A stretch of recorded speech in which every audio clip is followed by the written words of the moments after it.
ಸಂಸ್ಕೃತದಲ್ಲಿ ಸಂಖ್ಯೆಗಳು 1 ರಿಂದ 50.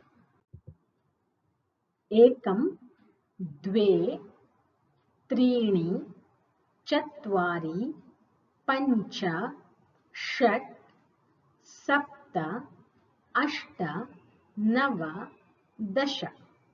ಏಕಂ, ದ್ವೇ, ತ್ರೀಣಿ, ಚತ್ವಾರಿ, ಪಂಚ, ಷಟ್, ಸಪ್ತ, ಅಷ್ಟ, ನವ, ದಶ.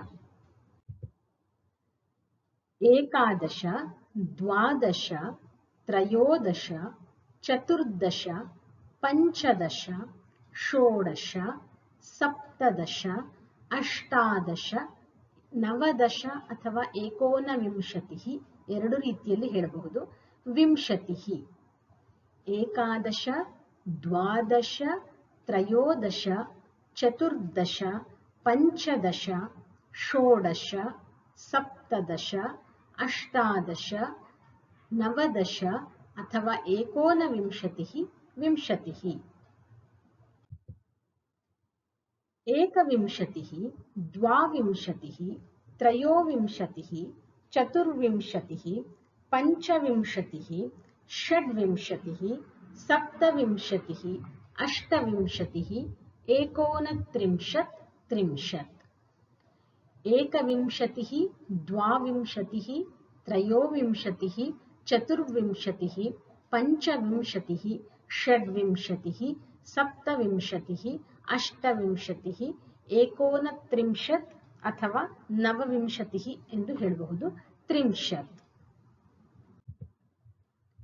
ಏಕತ್ರಿಂಶತ್, ದ್ವಾತ್ರಿಂಶತ್, ತ್ರಯಸ್ತ್ರಿಂಶತ್, ಚತುಸ್ತ್ರಿಂಶತ್, ಪಂಚತ್ರಿಂಶತ್, ಷಟ್ತ್ರಿಂಶತ್, ಸಪ್ತತ್ರಿಂಶತ್, ಅಷ್ಟತ್ರಿಂಶತ್, ಏಕೋನಚತ್ವಾರಿಂಶತ್, ಚತ್ವಾರಿಂಶತ್.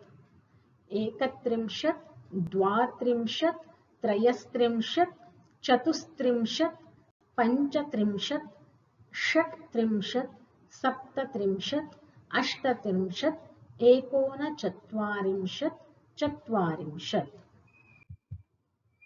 ಏಕಚತ್ವಾರಿಂಶತ್, ದ್ವಿಚತ್ವಾರಿಂಶತ್, ತ್ರಿಚತ್ವಾರಿಂಶತ್, ಚತುಶ್ಚತ್ವಾರಿಂಶತ್, ಪಂಚಚತ್ವಾರಿಂಶತ್, ಷಟ್ಚತ್ವಾರಿಂಶತ್, ಸಪ್ತಚತ್ವಾರಿಂಶತ್, ಅಷ್ಟಚತ್ವಾರಿಂಶತ್, ಏಕೋನಪಂಚಾಶತ್, ಪಂಚಾಶತ್.